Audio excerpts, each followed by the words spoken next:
What's going on, everyone? This is Eric Devendorf, your host of the Scorers Table podcast. Today, we got another SU legend on. For me, probably one of the most talented players that's ever came through Cuse. He was a first-round draft pick, 11th overall. He's a guy who has the ability to do a lot of things, score the ball, pass the ball, rebound. And he's a great defender. He has good size and length. And for me, I draw comparisons to him, and I'll ask him about this. Shaun Livingston, who I thought had an unbelievable career, and there's a lot of similarities there. So I want to welcome Michael Carter-Williams onto the show. Appreciate you coming on, Mike. Thanks, Devo. Thank you for having me. I appreciate it, man. Thank you. All good, man. So let's start.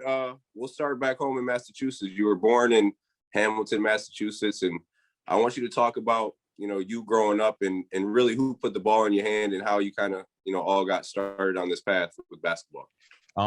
Yeah. So like you said, I grew up in Hamilton, Massachusetts, small town, North Shore, north of Boston.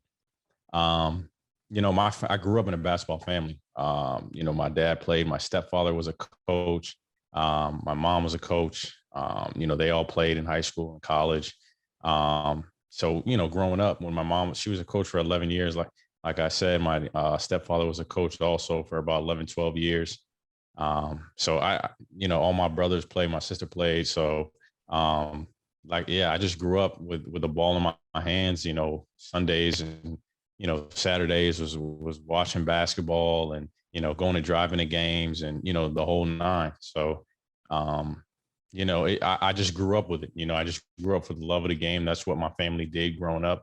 And, I learned a lot from my parents. Usually, you meet a lot of people who, their parents aren't really involved and they just, send you off with a coach and you learn from a coach. But with me, everything was kind of, dissected at an early age and they really knew the game. So that's how I, grew up. So it was really already in your blood from an early age. You had that ball in your hands, and not only did you have it in your hands, the right people, they were directing you in the right and showing you how to play and showing you how to play the right way. Yeah, exactly. You hit it on the head there. I always, my parents are always, correcting me in playing the right way. And I think that's what helps me out a lot now is, just playing the game the right way, always, trying to make the right pass. And, defensively, they always got on me about, defense is just as important as offense. And, just the little things that, people wouldn't really know if they, weren't really involved with the game. Yeah, and you see it nowadays too, bro. Like everybody wants to score the ball, and I tell kids, when I'm working it out, like, man, you got to find something that's going to get you on the team. Like everybody want to score the ball, but to me, it sounds like your parents put that in you early. Like, hey, it's more to the game than scoring the basketball. You got to be able to pass it, dribble, defend, make the right decisions.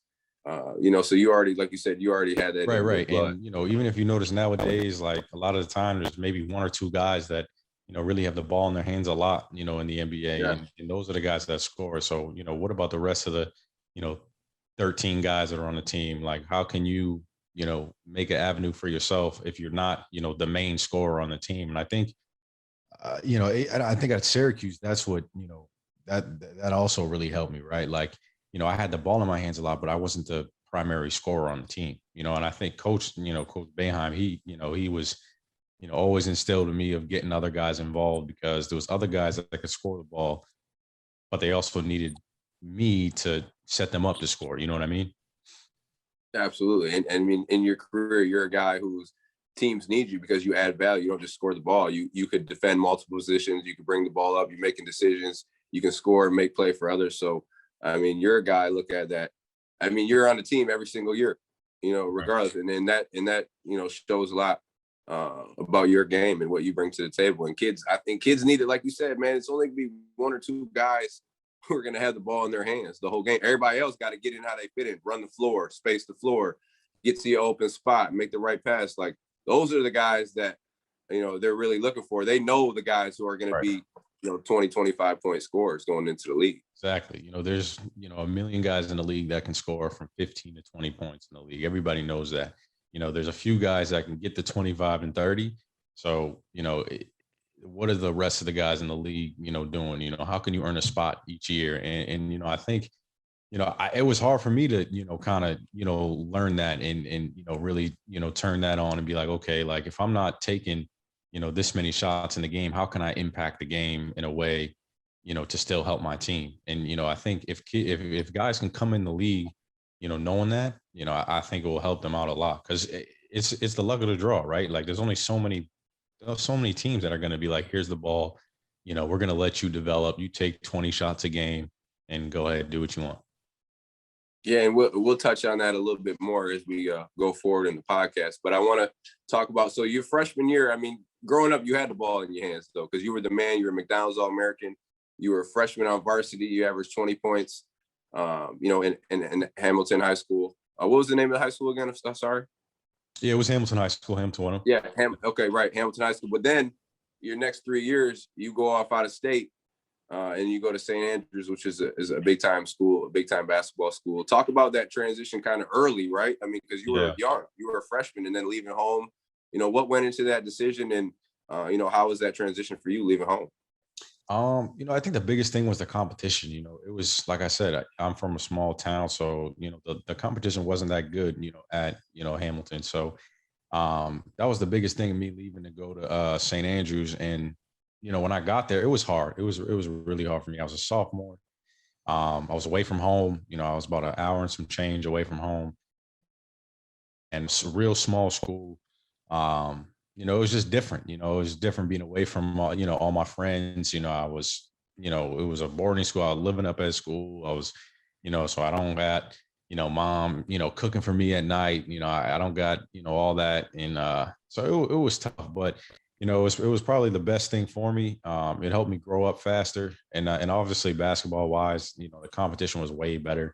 I remember my sophomore year, we played, Finley Prep with, that Avery Bradley and Tristan Thompson. They were loaded. They had a great team. You know what I mean? The competition was crazy. So, that really showed me kind of, what I needed to do, my junior and senior year to make it to the next level. Yeah, absolutely. And like you said, it opened up your eyes to a whole nother level, like what I really need to do and what I need to be in playing against these guys, obviously getting ready for college Right. and for the NBA. Bro, I went to Oak Hill for that 1 year. So I know that boarding school, that's what it is. Like you go to class, you go back, you go to practice. I mean, that's all it is. So you did it for 3 years. So going into Cuse, I mean, you were already ready for it, like being away from home and, having all that transition of, being away from your family and all that. You were already ready. Yeah, it definitely helped me out a lot. I was already ready. I was already, away from my family for 3 years for a certain amount of time. So, and I remember those guys, coming in with me my freshman year who struggled with that, like, weren't used to being away from home. Got to take care of themselves, got to fend for themselves. And, it's not an easy thing for anybody. So, I was definitely used to that. But I mean, I was happy to get to, a school with some people in it, man. Like you said, that boarding school was crazy. Yeah, no doubt. So, I mean, talk about your recruiting process because you committed to Q's early, right? Like, I think after your sophomore year, right? Yeah, yep. So I originally wanted to commit to Villanova. I went to take a visit at Villanova. I was like, I love it here. Like, I want to commit here. I wanted to get my recruiting process over with. I was sick and tired of, I felt like I was talking to a lot of coaches and, my teammate, like my whole, like everything was focused on me, in high school of, where I'm going to go, what offer I'm getting next. And I was just like, I started to feel the pressure of, dang, I'm talking to this coach like, 2 times a week. You know what I mean? Like I'm starting to get nervous to like tell him like, listen, I'm not going to come to your school. You know what I mean? And, Yeah. my mom's the type to be like, you got to, tell all the coaches that you're not going to go to their school. Like I couldn't just commit to a school and like ignore everybody else. She made sure I, was telling the coaches that I was talking to where I was going. So, but anyway, yeah, I wanted to go to Villanova. I took my visit there. I was like, I want to commit here. They ended up saying that since I was only a sophomore, they ended up saying they wanted to finish their recruiting for their junior class because they hadn't finished it yet. And I was like, okay, like I'll just wait on it. So then like a week and a half later, I saw that they took a guard in my class. So I was like, all right, bet. Like I'm not going there. And then everything happens for a reason. So I was thankful, that, that didn't work out. Cause when I took my visit to Syracuse, I was like, man, this kind of feels like home, but like it's far away from home where I can still, be, grow up a little bit. And, Right. I built my relationship with Hop and GMAC. And, I was like, man, thank God I didn't commit there, because I would have been like so tempted to, decommit and commit to Cuse, because when I went there, I just loved it.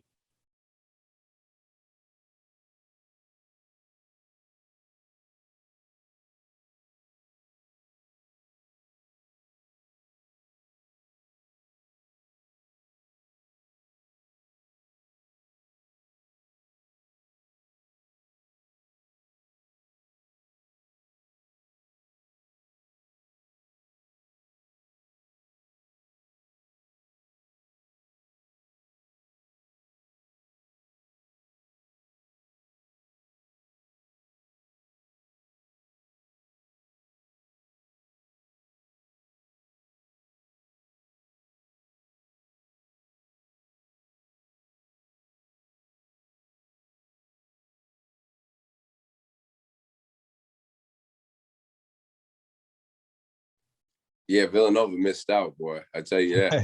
Yeah, For me and real. Coach like talk about it sometimes. What and it's crazy because then you go into Philly the next year, or your first year in the Right. NBA, which is a whole another story we'll get on. So you're telling me was Hop the guy, because we all know how Hop is, energy, like out this world. So was he kind of a guy that really sealed the deal for you? Yeah, for sure. I was talking to Hop all the time. When I went up there, I loved his energy. It reminded me of my step pops. Both of them are a little energized, little just energy crazy. And, so yeah, he was definitely the deciding factor for me. Absolutely. So you pick Cuse. Mm-hmm. You come into Cuse your freshman year. Now look, it's different for you because we talked about it. You've been having the ball in your hand your whole career up to this point, right? Like your freshman year, you play on varsity, you go to St. Andrews, you the man, you average 25, you assists, rebounds, all that. You McDonald's All-American. Now you coming in your freshman year at Cuse, you got guys like Scoop, Brandon Triche, Dion Waiters, and they established themselves, right? And these are high-level players at Syracuse and at the college level. So what was that like your first year for you, transitioning and now like being your first time in career, we're like, damn, I'm not playing as much as I am, because freshman year you played like 10 minutes. So what did you learn from that? And also, what did you learn from those three guys ahead of you, or, Trish, Dion, and Scoop throughout practice, season, whatever? So I originally thought that one of them was going to leave my sophomore year. So I was like, okay, like, these are all high level guys. By the time I get there, either Scoop, Brandon, or Dion will be in the league. Yeah. But, it didn't end up that way, but I wasn't going to I wasn't going to not go there because, one of them didn't leave. I was just like, okay, like I'll go and, try to earn my place, whatever. Compete. Yeah, just to compete. And I was like, okay, I was with that. So when I got there and I wasn't playing, as much as I want to, saw my, friends in the McDonald's All-American game and this guy, getting all these minutes, it was hard for me. Like it was really, me and Boeheim, we had back and forth, me and Hop had back and forth. I told him I was going to leave the whole nine, it was really hard. But, I always tell people that was the most important year in my basketball career. I learned so much because I learned how to be patient. I learned how to, when things aren't going for you in life, what choices, what decisions are you going to make? Are you going to, just sit here and not do nothing? Or am I going to get to the gym early before practice every day? Am I going to stay with GMAC and shoot every day? And those are the things that, I really started doing. Am I going to be a good teammate, even though, I'm not playing? Am I going to sit there and sulk on the sideline, or am I going to, do anything I can? Am I going to tell Scoop if I see something in the game? I had all these choices to make, when I wasn't playing, when things weren't going for me, that I ended up, figuring out, by myself and becoming a man in that aspect that really, really helped me out a lot. And, that year, in practice, there was, me and Dion on the second unit. It was crazy. Like it was me, Dion, CJ, Bai Musakita, and who's our fourth? Who was our fifth? I mean, sometimes Trevor was on the walk-on team. So like, Yeah. it was crazy, and they were nice too. They had Reese, they had a lot, like they had shooters, like they were good too. So like our second five was like could have started, you know, and done real well. And then, you know, our first five, you know, our first five was great. So we competed every single day in practice because me and Dion were like, F that, like we should be starting.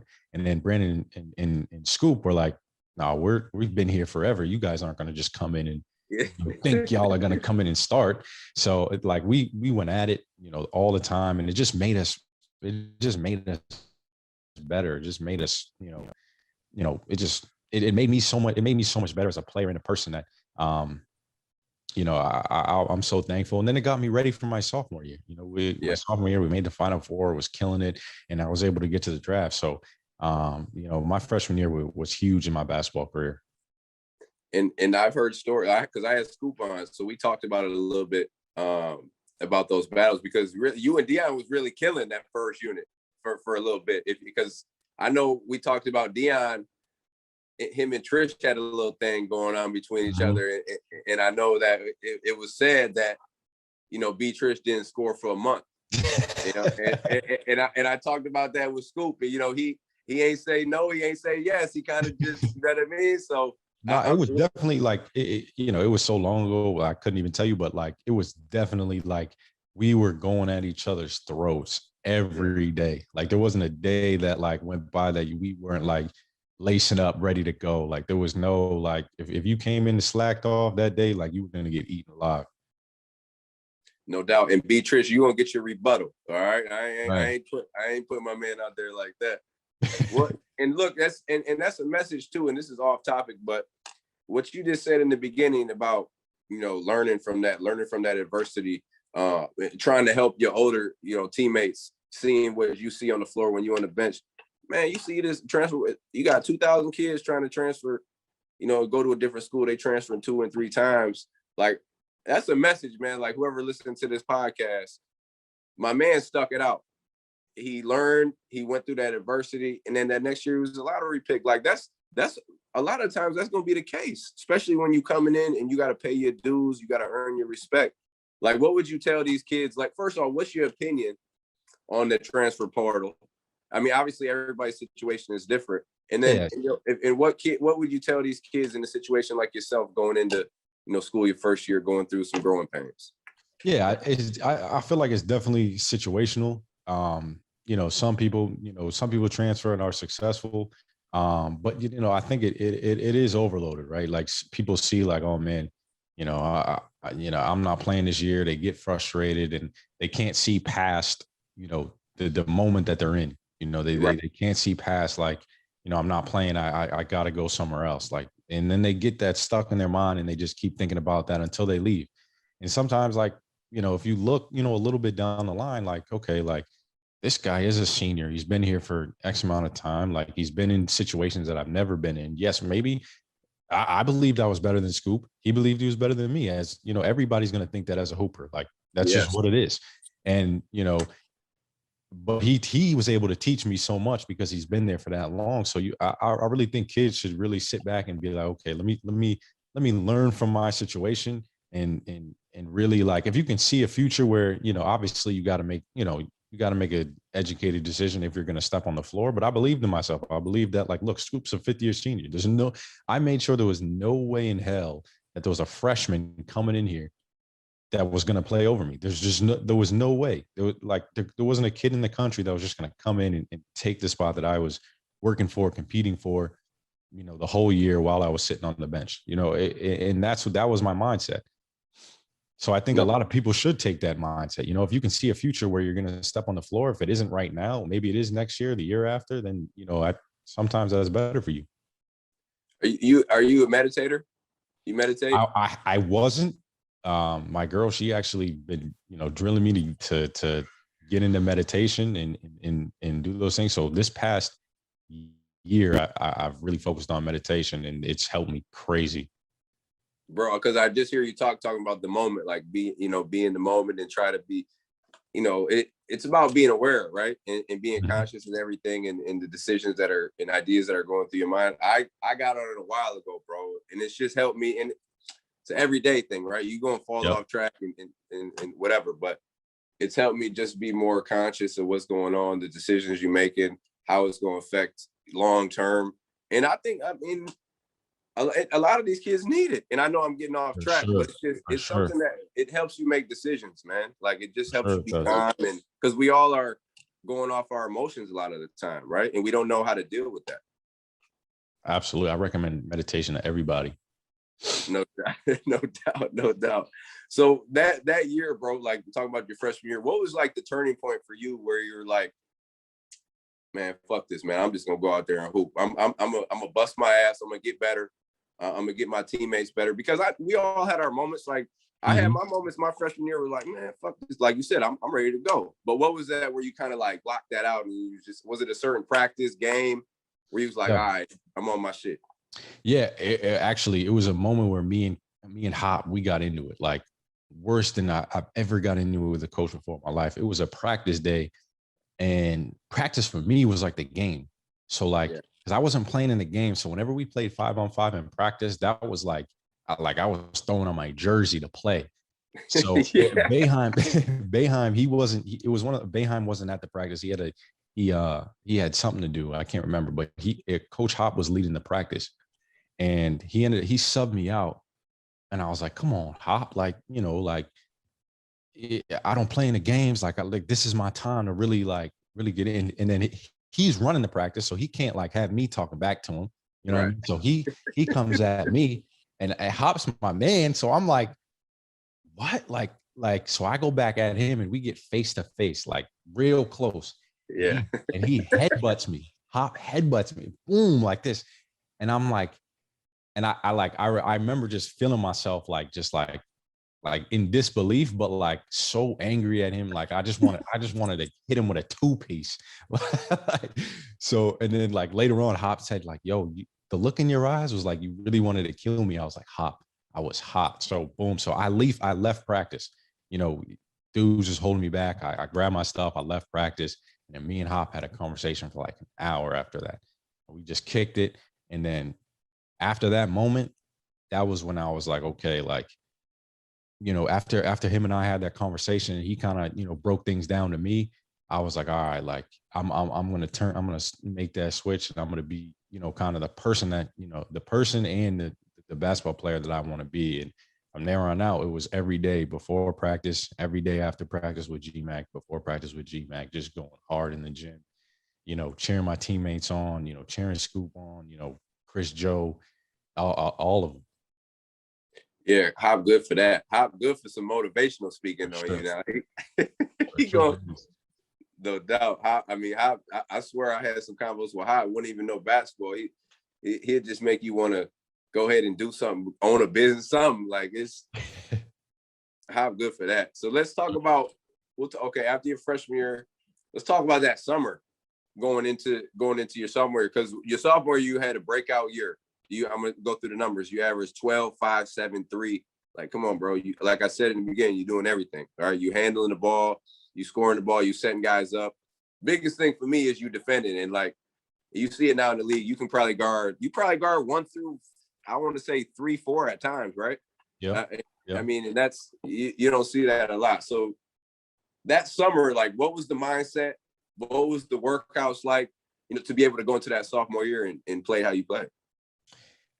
Yeah, and so that summer, like a lot of guys left. So I was like, I'm kind of the, I'm kind of the leader now. I kind of I stepped into that leader guard. I was the point guard, like, and I took that like with pride. Like I was like, yo, like workouts we're gonna be on, like, we're gonna be getting in ones, like, if guys come back all the time, guys that played beforehand, playing and I just wanted everybody to be ready because, I felt like last year, like I felt like we were the best team in the nation. Like I feel like we had 3 losses, and Fab, he was out.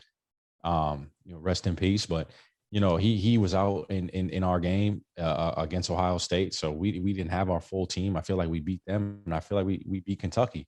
Um, So, you know, I was like, man, like we got to come in like ready, like we got to come in prepared. Like we just went 30-3. Like I'm not about to, you know, I finally get the position I wanted to be in, and I'm not about to, you know, let this opportunity slip by. So, you know, I was just trying to get the most prepared as possible. Yeah, no doubt. And talk about that team the sophomore year. I mean, I'm gonna go through some of the guys. It was you, CJ, James, B. Triche, Trev, Raheem, Jeremy, and you guys made the Final Four run all the way, and you lost to a good ass Michigan team. Trey Mhm. Burke, Tim Hardaway Jr. You know, talk about that year a little bit. You know, the ups and downs, and kind of like the same thing. What was the turning point? You know, for that team where you were like, oh shit, like we're pretty fucking good. We can make a run. Yeah.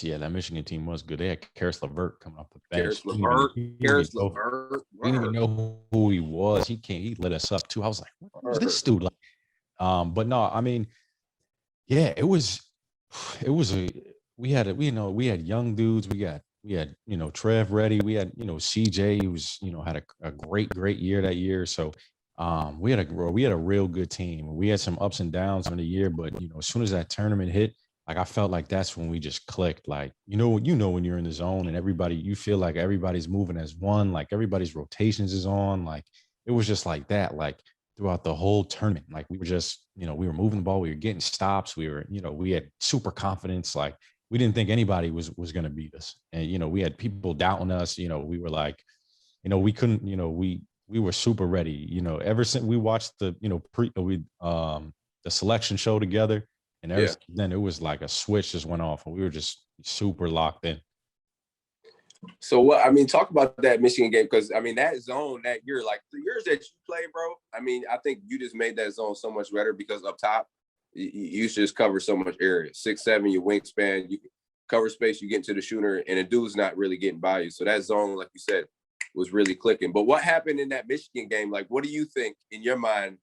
You know, really was the deciding factor of that made you guys lose the game, and what could you have done better? Yeah, I mean, I think for the big part of it, it was probably my worst game my worst game in a long time. That you know that year I didn't play didn't play well at all. I felt like you know going back and looking, I felt like I was trying to do too much by myself. You know, with creating and scoring the ball. Like I look back at, it, I'm like, man, like if I just you know moved it a little bit more and let guys, you know, do their own thing a little bit. I feel like, you know, just analyzing myself, you know, I feel like that wasn't and James didn't have a good game either.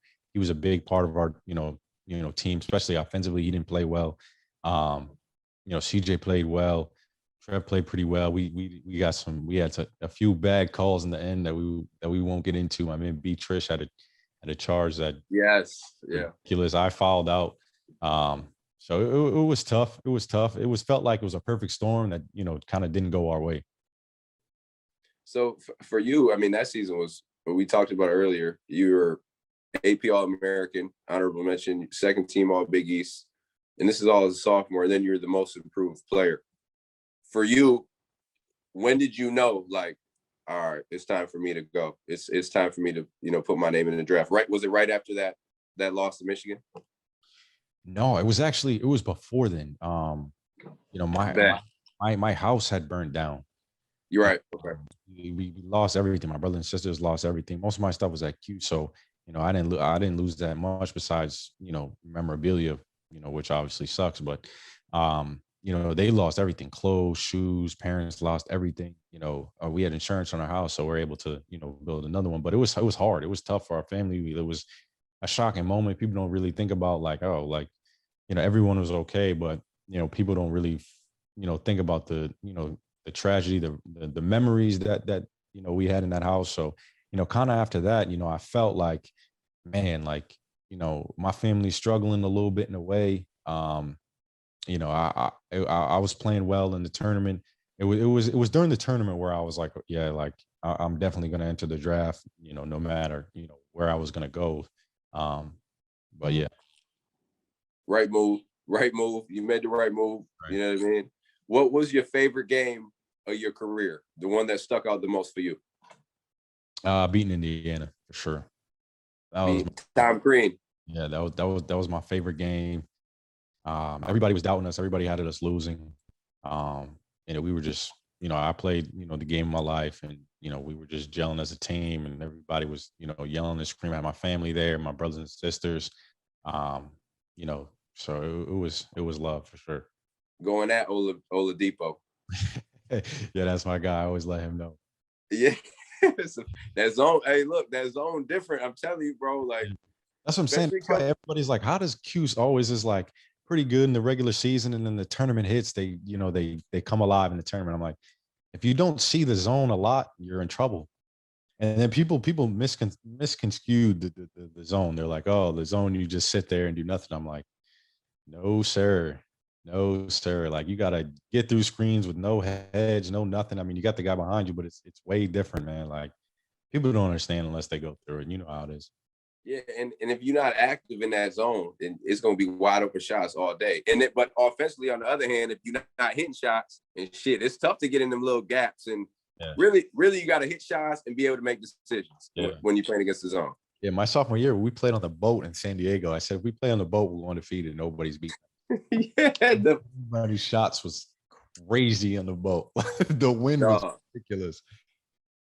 I'm not going out playing outside, dog. I mean, come on, man. Like, I think when we was kids, we was like, we ain't even know. You shoot the ball, you just like, you outside hooping, so you really ain't thinking about the wind. And then anytime I'm going to the bucket anyway. But you got to be playing Division I college basketball on a boat outside. It's 20 miles an hour wind. Crazy. Dog, what was that like though? For real, it was crazy. It was crazy. It was unreal, bro. Like, that's something I definitely overlooked. Like, yo, we played on like a big yacht on a boat. Like, it was crazy. It was dope though. It was dope. It was a dope experience. No, that's something for the memories for sure. What was it like playing for Coach B? And I asked everybody this: you got to give me your favorite Coach Boeheim story or moment, and you could, however you want to do it. X-rated, it's no filter. You can do how you want to do it. Was great playing for Coach, man. Like, he really taught me, kind of how to be, be a man in college. He's not super strict on the rules. He lets you do what you want to do. No curfew, none of that. Like, as long as you come in and you're ready to play, that's all he cares about. And I think, some people, look at that as a bad thing, but I think it teaches you, gives you some responsibility, holds you to something, you know what I mean? And favorite Coach B story. I got two stories. One Dion's not gonna like, but nah, we need all that because Dion will be on here next. I know everybody knows how Dion is. He didn't have his best game, and he came in the locker room like, man, like, I need to, like, this is crazy. I need to get the ball more. I need to play more, man. Like, the freshman, I got those moments, and Coach Boeheim, Coach Boeheim grabbed the stat sheet and was like, 1 for 4, 3 rebounds, 1 assist. He's like, get your stats up, son. I always call everybody son. He's like, get your stats up, son. And me and Scoop just looked at each other. We wanted to laugh so hard. Like, Dion was hot. And then the other one, the other story was when he was like, man, Coach Boeheim was like, man, we got guys coming in, not playing hard and not doing this. And you know how he'll say, like, we got guys, and then he won't really direct who he's talking to. Yeah. Like, he'll just, but everybody in the locker room knew he was talking about Fab. So, like, he was saying it going on, and Fab was looking at him like, and you could see in his mind, like, it's starting to register that, like Coach Boeheim was talking about. Yeah. So he looked at Coach, he stood up, he was like, who are you talking with? Who are you talking with? What are you talking with? Who are you talking with? And then Boeheim like backed up and was like, and like started walking like out the like out the door away from him, and he was like, somebody get this guy out of here. Coach ain't want no smoke. None at all. Talk big shit, but want no smoke. But man, we had some funny moments, man. I remember we started Coach, I remember Todd. You remember Todd. Brew? Yeah, Todd Brew. So I think it was, what was it? Was it your year that one of your teammates, you kept calling him Toddles? That was a couple years. Yeah, it was that went for a while. So I got wind of that people used to call him Toddles, and I was like, no way. So then I was like, I started calling him Toddles all the time. Like he was getting so mad. And then we went on the plane, and I took the microphone on the plane, and I was like, Toddles, like. Yo, you no lie, like we used to do the same thing, bro. We used to get on the plane and be like, Toddles. And and Todd, Todd, he used to, back in the day, he used to smoke cigarettes or whatever. So we'd be like, Toddles, I have this pack of cigarettes back here for you. Let me know. But everybody hearing it, so he gonna get even more hot because the coach is laughing up top. Boeheim, like he went to Boeheim. I remember he been Boeheim. He was like, I'm leaving. I can't do this anymore. And Boeheim's like, come on. Come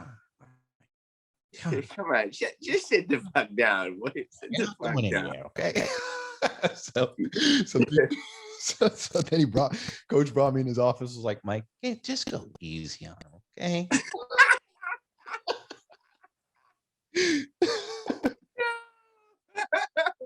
So he was like, just go easy on him. I'm like, all right, like I'll chill out. But yeah, there was so many fun times, man. So many good moments. I missed those days. Those are the best days of my life for sure. Besides when obviously my daughter was born, but best days. That's a fact, bro. I got one more, dog, for you. Because you said Boeheim had to come talk to you.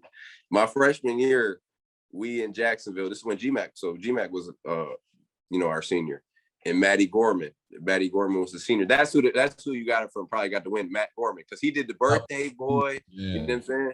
So Brew tried to stab him one time. Brew tried to stab him with a fork. Yeah.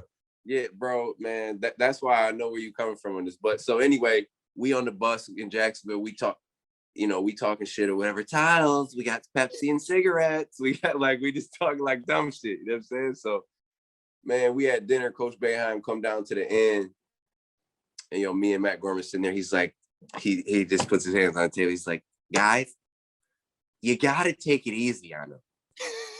You gotta take it easy. He's in his room and he's not coming out. I'm like, yo, but the thing is, he just if he just be like, but he gets so tied up in it, it just make it more, you know what I'm saying? Yeah, it makes it way more. He gets so hot but bro, he a good dude, bro. Shout out to Brew, because Brew's a great dude, man. It's all if he didn't love Brew, he would have never did stuff like that. Come on, man. The longest tenured video guy in Big East / ACC history, man. Facts. You know what I'm saying? All right. So let's talk about after the summer. You declare for the draft. You get drafted by Philadelphia, 11th overall. I mean, you knew you were going to go in the lottery. They telling you before, but when you hear your name called, bro, you've been working this for your whole life. I mean, what's going through your mind at that moment? Let me know the emotions, who's with you, your family, all that. Yeah, my family, my stepfather, my mom, my dad, my brothers, my sister, grandmother, grandfather, we had a whole crew. When I heard my name get called, I had no lie, I had chills. It was such a surreal moment for me. I can't even remember. The only thing I can remember is hearing my name called and then shaking his hand. I remember giving my mom a hug, my dad a hug, my stepdad a hug, my whole nine. Walking up there, don't remember, shaking his hand. I'm like, David Stern, I don't even know what to say. Thank you so much. And, taking the picture and then going to do 3 hours of media. But it was a surreal moment, bro. I can't even explain the emotions. I can't even explain how I felt. It was kind of like an out of body experience. I just didn't I can't put words to it. No doubt. I mean, it's something that, bro, you've been working for your whole life. You see all these people in the NBA, you watch it, you look up to them, and now what they say, friends turn to foes, right? I mean, that's kind of how, right? You going at these dudes, competing.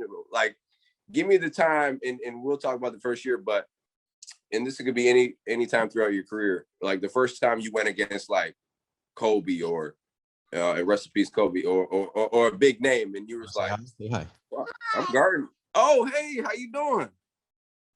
We got Daddy on the podcast right now. We're on the podcast. Can you go see mamas?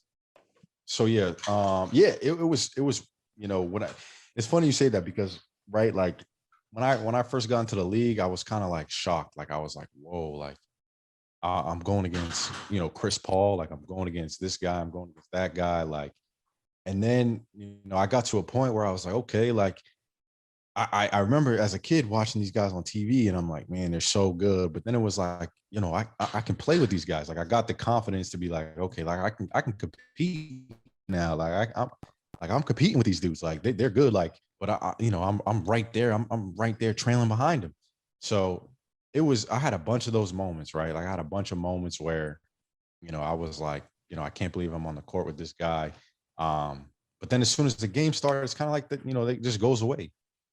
I've had so many moments of those, and I'm so grateful that I've got to step on the floor with those guys. Talk about the transition from college to NBA, but for you, like it didn't seem like it was like a super tough transition because you go in the league, you averaging for Philly your first year, win Rookie of the Year. You were, I think, the first player since I forget who made Shaq. It was since Shaq to win Player of the Week your first week in the league. You know what I'm saying? Yeah, like so talk about that. And I want to say your numbers because you 17, 7 assists, 2 steals, and I think it was like 3 or 4 rebounds or something like that. But I mean, talk about that just coming into the league and then dominating like that right away, bro. Yeah, so our first game was against Miami, and I was like, "Damn, we playing Miami, LeBron, D Wade, Chris Bosh," like, and I'm like, it is what it is, like whatever, like, and I remember the whole like for like as soon as our schedule came out, like we had Miami, we had Chicago, we had the Wizards, we had we had San Antonio, we had all good guards like right in a row. And I remember the whole, like, as soon as the schedule came out, I had everybody hit me up like, oh, you're going against these dudes. Like, you better be ready. Da, da, da, da. Like, and I'm like, oh, man. Like, I'm like, I got to come out. I got to come out killing. Like, there's no way. And I remember it's also, like, as soon as I got drafted, I was like, man, I got to, like, I'm stepping in. I'm playing a point guard. Like, I got a great opportunity to win Rookie of the Year. Nobody thinks, I can win Rookie of the Year. I know we're not going to have the greatest team, but, like, I mean? I got a chance to really, like, achieve some big goals here. So, I had that in my mind, going in, and, I didn't know I was going to, perform as, what I did, but I was like, I was, not looking back at all. I wasn't holding any, I wasn't holding back, whatsoever. I was going out there and I was just trying to hoop. I was just trying to, go out there and just kill. How big is it for a player? Because there's so many talented guys, bro. I mean, everybody in the NBA can play. Guys outside of the NBA can play.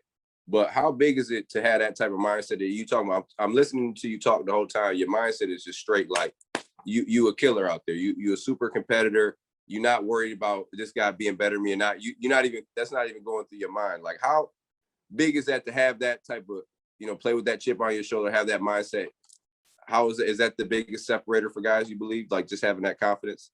Yeah. And I think that's what, you see a lot of guys, going to college that are really, really good, and they get to the NBA and then they're like, they plateau a little bit. And I think a big reason to that, and it's been, I've gone through it too, myself. I've been through, when my confidence is super high, and I've been through my confidence is low. Like I'm second guessing myself. I'm, doing this, that, and the third. But, the attitude should always be the same. It doesn't mean that you're going to go out and have 30, right? It could be like if you're a defender in the game and you can be like, yo, I'm going out there to kill. Like I'm going out there to lock up whoever, whenever I'm in the game, like that's what I'm doing. If you're, you see guys like, get like, centers who, get 10 and then 20 rebounds. You know what I mean? Like their minds, their mindset, I'm grabbing every single rebound in the game. You know what I mean? Like it's so important to have, your mindset and your confidence up, especially in this league, man. Like you can't have, any time to, think about it. I remember I'm a big UFC fan, and I was talking to this UFC fighter, TJ Dillashaw. He was a champion at one point. And I was, asking him about his mentality. I was like, what's your mentality going into fights? He was like, honestly, I can't remember the last time like I second guessed myself, because if I do, I'm getting slept. You know what I mean? So like, I'm like, damn, like that's some real shit. Like, if he's like, I can go out and second guess myself and I'll be tentative on the court and nothing, I'll go home and whatever. But if he second guesses himself, like he's getting knocked out cold. So like ultimate confidence at all times, ultimate, swag, ultimate, everything, just believing in yourself. And that's something that, I like I said, I've gone through my ups and downs with, but it's so important, it's so important, especially at the level that, we play at. And man, bro, 100%, like super important. Your mindset is everything. When you were trying to achieve anything, mindset is everything. You just got to have the correct mindset going into shit. But talk about how you're able to keep that mindset, because individually you played great that first year. But for the first time in your probably whole basketball career, you losing a lot. You know what I'm saying? As the team, right? And so how did you kind of like keep that swag, keep that mindset, going through all that losing? I would try to find things to compete with. You know what I mean? Like I would, at one point when I was competing for Rookie of the Year, like I was going crazy. Like at halftime, I was checking Victor Oladipo's stats. I was checking this dude's stats. Like, you know what I mean? Like being like, oh man, I got to pick it up this half. Like I'm like, this is what I really want. Like I know we're losing. I want to win the game, of course. I'm always going out there to win. But I just try to find something to fight for and something to compete for. You know what I mean? I remember when we lost 26 games straight. And and the 27, it would have been in the record. 27 would have been the record for most consecutive games lost. And I remember there was crazy media in our locker room that game, like all types of media ready to get in our face. How do you feel to be the biggest team? And you know what I mean? Like, so I was looking around like, man, I seen Stephen A. Smith in there, like just like people we never seen before in the locker room. So I'm like, man, like we're not losing today. Hell no. Like there was just, I would always try to find like little moments to keep myself on edge and keep myself. It was frustrating at times. Like I was pissed. I hated losing. I had new teammates every 3 days. Like it was frustrating. But it's just, something I had to go through. And it's something that, I've been in the league for 8 years now. There's not a thing. I've been in every single, person's shoes. I've been the man on the team, been a guy that, averaged 17, 6, and 6. I've, been a guy that got DMPs. I've, been a guy that came off the bench as a backup point guard, a played shooting guard. So I've been in a lot of shoes. So I take that as a blessing. Like there's not anything that I haven't gone through that I can't find my way in. So, Man, bro, I just hope people listen to, and people will, but like your mindset about your approach to things is just like what kids need to hear, because man, you're going to run into some shit. You're going to run into some adversity, regardless of how high you've been. It's always going to be some shit to come through and humble you down. Now, how are you going to deal with that? You know what I'm saying? And just how you talking, and I mean, it'll help a lot of people to fix, because it's not just with sports or hoops, bro. Like daily life, like people waking up like, dang, you know what I'm saying? Like, so, and like you said, you got to find that one thing to be what's going to motivate me to get better. My daughter or my son or my mom, my dad. So little shit like that in everyday life, people need to be and listen to what you're saying and take that with them. 100%, dog. Like you said, you said it right. Like on and off the court, like everybody goes through trials and tribulations, but how can you, find that edge? How can you find that motivation, for whatever you want to do? What did it, and this is off topic, but when you had your daughter, how did that change? You already had that mindset, but now I just feel that when you had your daughter, it was like a whole nother thing. Like, all right, this is what I really got, because I got somebody watching me. How did that kind of change your whole how you go about everyday life? Yeah, it definitely changed my focus. Like, I was no longer just, kind of thinking about me. It was, I got to think about her as well. How I want her to see me now. Like, I want to be the best person I can be for myself. Yes. But like, I want her to, look at me like I'm like perfect. You know what I mean? Like, obviously, I'm not, but you get the point. But so, my focus changed. I know there's a lot less things that are important to me now. The more important things to me is, her, making a future for her, my family.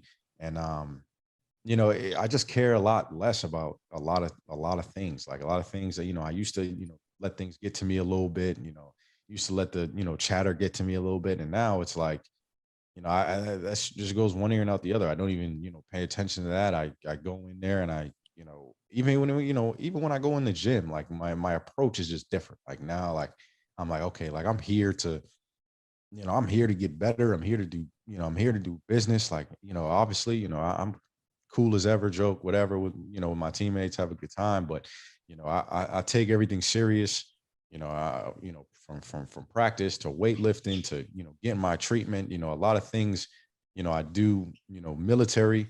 And then, I come home and it's, it's daughter time, you know what I mean? And I feel like, that's the way, that's how she's changed me a lot. She's changed my focus. She's changed, who I am as a person. I mean, so yeah.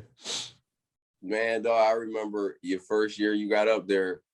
I don't know if you remember it, but in Cuse, and this was in Cuse, we went out to Skinny Atlas.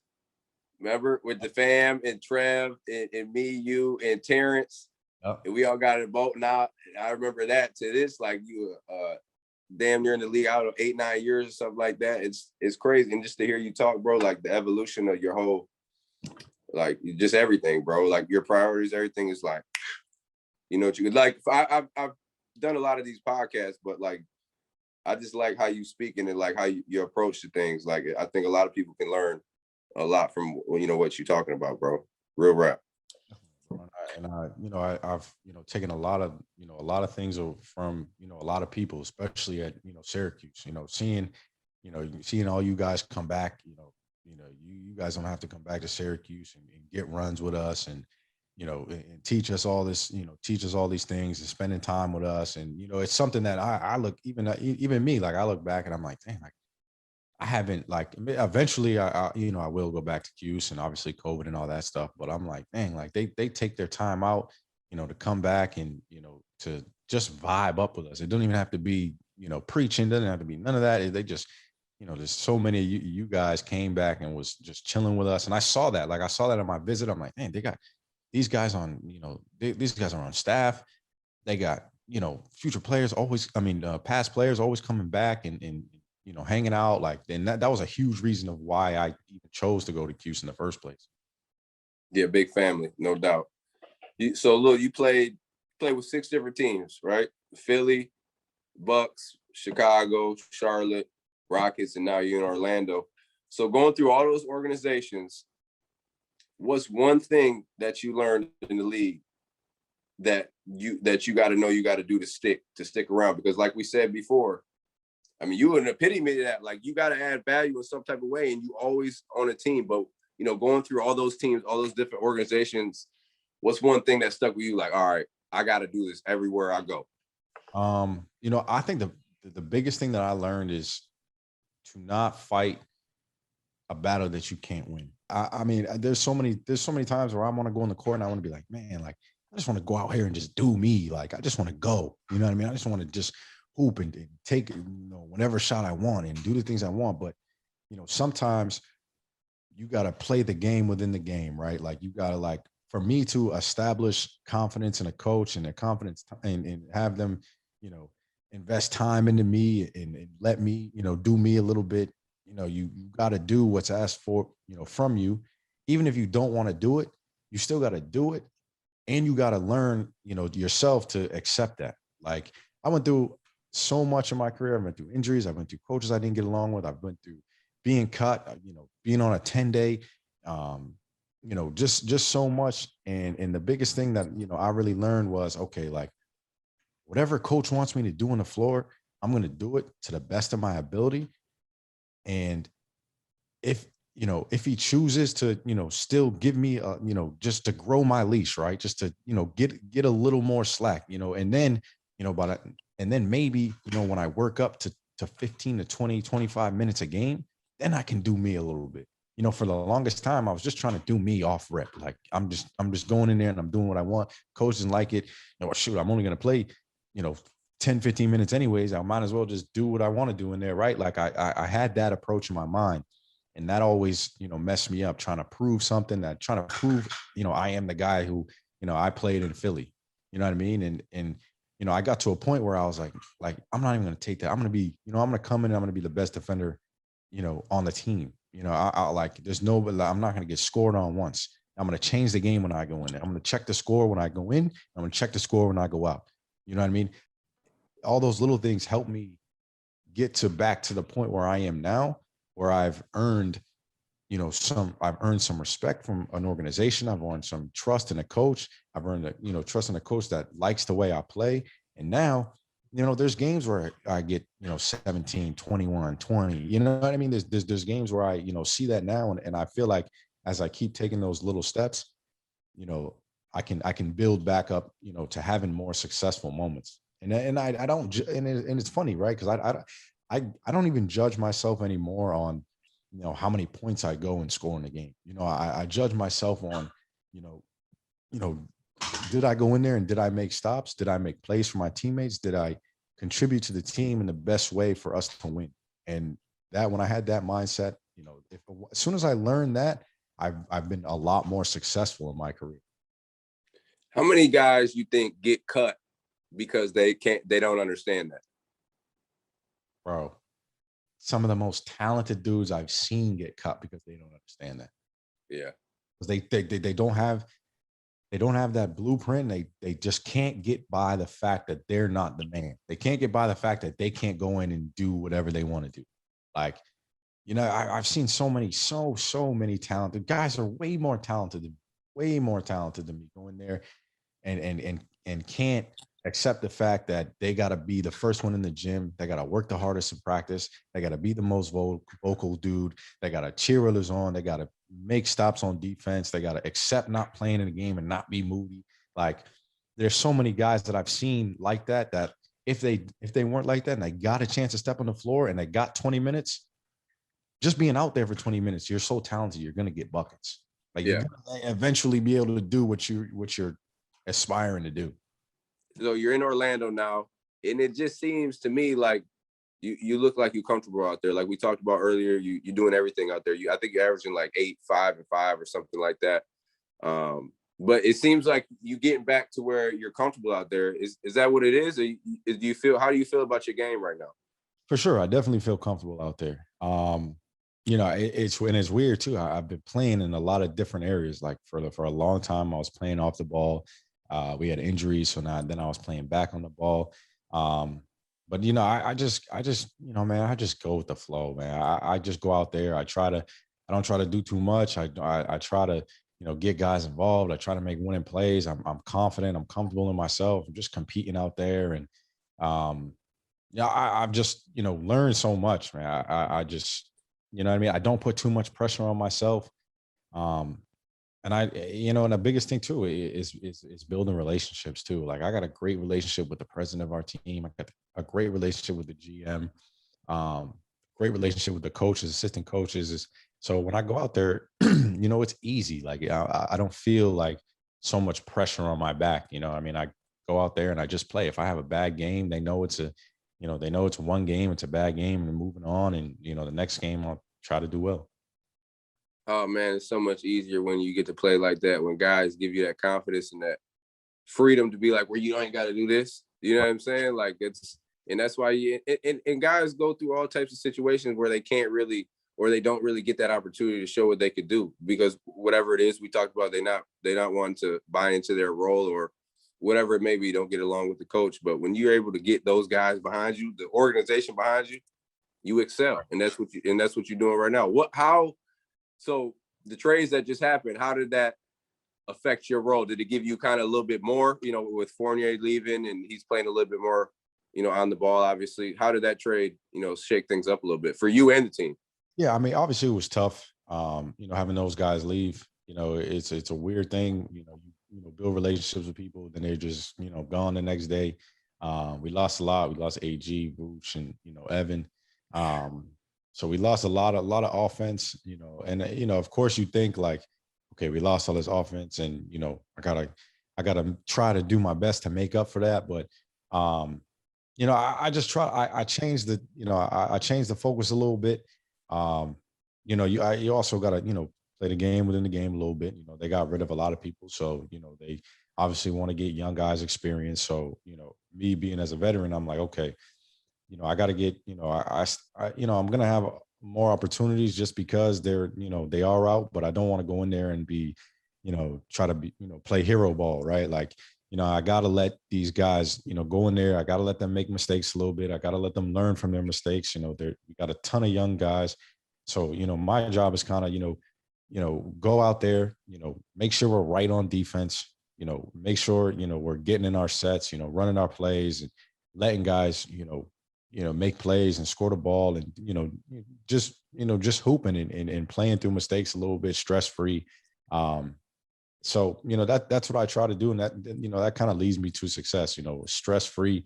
And I feel like that's when I'm best, when I'm just relaxed, I'm not, overanalyzing everything. And I know it's not like we're going to, we're going to make a crazy run and go to the, make the playoffs and, go deep into the playoffs. You know what I mean? The focus is right now is just kind of letting these guys get experience, kind of figure we got a lot of young guys. So, obviously the coaches and the organization is evaluating, what guy can, do what and where at, you know what I mean? So, I mean, I let that play out. And then, I just go out there and I just play. I just play and try to help these guys out. Cause I when I go out there, I'm blessed with, with knowledge of the game where, I can, play my own game, but also help others and, help other guys see, different things on the floor and, communicate, big things, communication. We got, young guys on our team that don't say shit. So, so we got, communication is key and helping, establish a culture now that a lot of the people that, established a culture before had left. So now we got a new chance, a new clean slate to, establish something of how we want, guys coming in. We got draft picks. I'm sure we'll have new guys coming in. So, establish a culture for when they get here. And, it's just not a whole bunch of young guys running around. It's like, okay, we're serious here. This is what we want to do. This is what we want to achieve. This is how we play when we get on the court. We're organized. We defend. But we also, we're also going to let you play your game and have fun. Man, the young fellas, communication. You hear what he said? Behind you, screen coming, help side. Like, man, if you don't open your mouth, because I swear I see these young kids just, they see it and then they just like, yo, come on, dog. You got it. Like, that helps so much when you just talk. You helping me out. I know he behind me. I know he running down the middle. Like, what's the percentage of teams in the NBA? Because really, you should, when you get to that level, you got to be talking like a motherfucker. You just got to be. This is like, that's so much of the game, dog. Like, how many you see teams where they really don't communicate, how that affects them? Yeah, I mean, even teams that probably don't even have to communicate that much to win. Like, there's like when KD and all them are in the Golden State, like they didn't have to really communicate to win games, but like they're one of the most teams that communicate in the league. You know what I mean? Like every single good team, San Antonio, all those teams that, Miami Heat, when you had LeBron, you see all these guys, Chris Paul, LeBron, and all those guys, they're always talking on the floor. They're always doing, you know what I mean? It's not for no reason. It's not for show. You know what I mean? It's so people can get organized. The best way to get organized is through communication. We got 5 guys on the floor. And I mean, if you're not talking to me, then I can't talk to the next guy, and he's not supposed, he's not where he's supposed to be. I'm not hearing you, so I'm not where I'm supposed to be. So, I mean, it's such a big part of the game. Like you got, if you want to be successful in this league offensively, especially on defense is the biggest part. Like, especially during a ball screen, if the big man's not screaming, to down the screen or, to, whatever your calls are, to push the screen or whatever, the guys behind him is never going to hear it, and if they're not calling weak, if they're not doing all those things, then your defense is going to get torn up. And I'm a talker. I'm a talk out there. And I tell you, like, I think it just brings energy too to the team, sure. Right? Like when you talking, it's waking you up. Like, okay, this motherfucker ready. I gotta get on my toes, because if not, they're gonna see that I'm not ready. Like, so communication is bring a whole nother level, man. It helps guys that are like, this guys are so talented, offensively in the league. Like if I'm sitting in help side defense and I'm not saying nothing, compared to if I'm sitting there being like, I'm right here, I'm on the left, like forcing my way, like just so they know, like, oh, he's right there, like, and he's letting it known that he's right there. Like it makes a difference. Communication, and we're not just talking about basketball. You open up your mouth for something wrong, right? You know what I'm saying? And so is that. So is that Sean Livingston? Is that a good comparison, you think? Yeah, for sure. I've played against Sean a bunch. I've watched a lot of his clips. There's still things about his game that I would love to emulate and still try to. And he plays with a great pace, especially in half court offense. I mean, his mid range is something that I really haven't dove deep into. Which I definitely want to get into this summer. And I love the way he plays. He had a crazy injury, through like his prime of his career. And then he was able to, battle back and, do great things and win championships and, come off the bench and make an impact on a championship team. And, it's a blessing. It's an honor to be compared to somebody like that. He's a special dude for sure. Man, you got so a lot of these questions I'm throwing. It's just I didn't even write it down because you talking the game, you breaking it down. And I like that. Like, talk about pace real quick because it's such an important part of the game. Like when you have pace, now that you just allows you how to make reads, right? If you play at one speed, you can't see what the defender's doing, you can't see what the bottom line is doing, whatever it is. Like when you got to the league, did you already play with good pace because you're a good decision maker and you got to play with good pace to make good decisions. But like when you got to the league, it got a little bit faster. So how did you learn how to develop and, play with that type of pace that you needed to have, in the league? Yeah. I mean, the guys before me, especially the coaches, their whole thing is, they preach pace, especially like in the half court offense, coming off a screen, keeping a guy on your back, giving time, giving the big time to roll, letting things develop. You always hear that, like, let the play develop, let the game develop a little bit. That really, and just watching other people, all the great guards play with great pace. And also if you're not a superstar in the league, you're not getting any calls if you don't play with pace. Like if you're going one speed, 90 miles an hour to the rim, if you're not Westbrook or any of these other dudes, you're not getting a call. And that's something that I try to help Cole out with. Cole Anthony. I'm like, bro, like you're going one speed, 100 miles an hour to the rim, and you're pissed because there is contact there, and you're probably right that it's a foul, but you're not going to get the call, at least right now, unless you play with pace. It's a funny thing. Like you slow down, and you get more calls. Like you all you got to do is slow down, be a little bit more in control because the defender's going one speed and you're going one speed to the rim. No, there's not going to be no call. Now, if you're going on speed and you slow down, the defender slows down, then you speed up, and then you get to the rim, and that's how you really get some calls. And it's such a, like you said, it's a huge part of the game. It's almost like the refs are respecting your knowledge. Right. You know what I'm saying? Like they know, like, oh man, this dude out of control. He ain't playing the right way. You know what I'm saying? Because they know the game too, right? Exactly. I mean, you look at the guys who play with great pace. James plays with great pace, gets a million calls. DeRozan gets all calls because he plays with great pace. Luka plays with great. These dudes aren't like jets. Like they're like, if you race these dudes, they're not blowing you out. They just play with great pace, and then they get to the line. They even Trae Young gets to the line, plays with good pace. He's constantly stop going, and so yeah, I mean, that's the the biggest thing for me. Pace. All right, we're gonna throw it back a little bit. We go back to Cuse. What was your favorite place to eat in the Cuse? Favorite place to eat at Cuse? That's a good question. I remember there was this it's definitely not what is it called? Dinosaur barbecue? Okay, yeah, don't say that because that's just everybody like loves dinosaur. I'm like, yo, like everybody loves this spot. This spot's cool, but like like no disrespect to the people that own dinosaur, but right. Nah, there was there was this restaurant too, this breakfast spot. I can't remember. Mom's? Yes, Mom's. Okay. Yes. You already know that. Yes, Mom's. That was my favorite. That was my go-to. That was my go-to spot. They got the jersey there for you or something. Yeah. I forget. Yeah, that's a dope spot. What the Syracuse, the community, the university, what does that mean to you when you hear Cuse? It just brings up memories for me. So much love.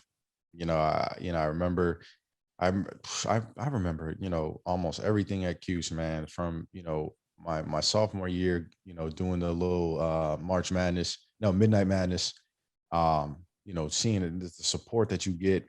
I always tell people, like, there's no place where, you receive so much love in Cuse. And we got no pro team, the Cuse basketball players and the other athletes, they're like pros to them. And Yeah. they invest so much of their time. So, I appreciate Cuse, to the fullest. And, I can't wait till, I get some more time so I can, go back and do certain things. I was, just talking to my mom, talking to my, one of my best friends that, eventually I want to, do a camp up at Syracuse. I want to get to some games. I definitely want to be more involved. I got involved with me, a couple of my homies that went to Syracuse when I was there. We got involved in doing some. We talked with the AD. Just about, some things were going, the some racism things were going on and Yeah. everything. We kind of went and spoke to them and kind of what we thought, kind of help the community and, where we stand and how are we going to, approach everything that's going on, from a school basis. So, I got involved a little bit there, but, I love Cuse, man. Yeah, I know for, one thing for sure, too, for certain, whenever you want to come back, you can do whatever you want. That's just the love that it's always going to be there. I can't wait. So let's talk about this last question. You're a big time, UFC boxing fan, and you got a podcast. Yeah. Right. So tell me kind of like how you got involved and so interested in fighting and boxing. And then talk about your podcast a little bit. It's called the Fight Club podcast, Mic'd Up, right? It's called Mic'd Up Podcast. It's on Fight Club. I got into boxing in UFC. My stepfather, he was really big in the UFC and in boxing as well. My grandfather, he was also really into boxing. I remember him telling me a story about Marvin Hagler, actually, rest in peace. He just passed away a few weeks ago. He was at like a bar or club way back in the day, and he went to the bathroom, and some dude came up behind him, and he was at the urinal, and some dude like pushed him like this against the urinal. So he was like, what, like, who's this dude? And he turned he turned around, was like, and then Marvin Hagler was like, you want to fight? And my grandfather was like, not you, brother. And then like, he was like, not you. And they went crazy. I couldn't even believe it when he told me. And they had drinks the whole rest of the night with each other. And I was like, dang, that's a crazy story. But I remember he used to watch all these boxing matches when I was growing up. So, I kind of, started watching there.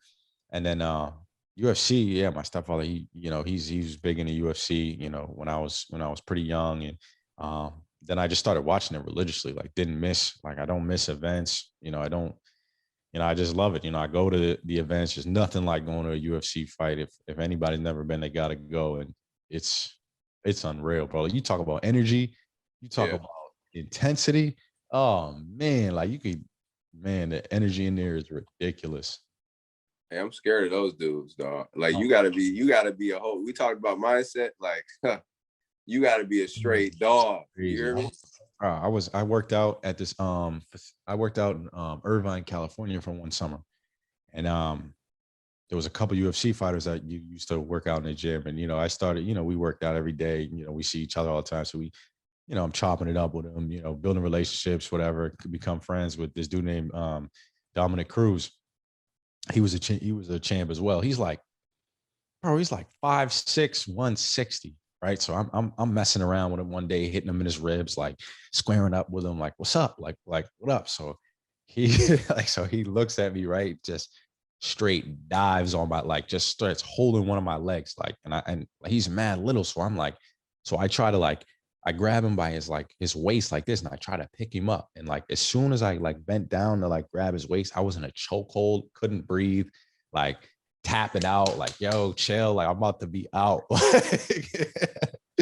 Yo, I'm like, yo. So I'm like, all right. So then I like, I talked, you got homies that are like, yo, there's no way that UFC dude can beat me. He's 5'6", 145. He's not. Yeah. So I'm like, all right.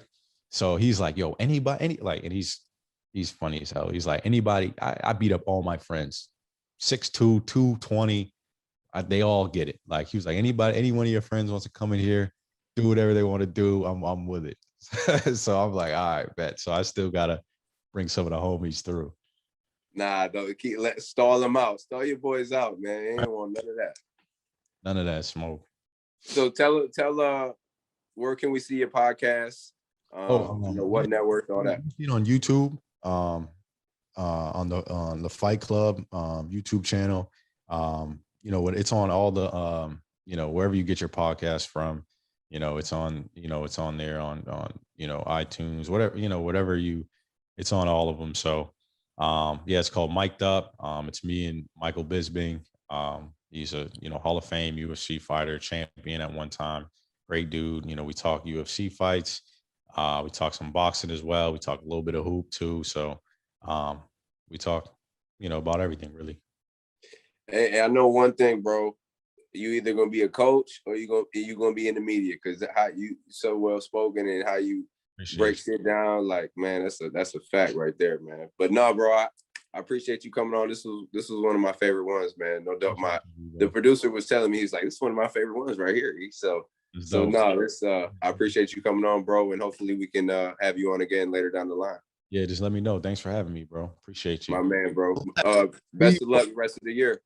Thank you, man.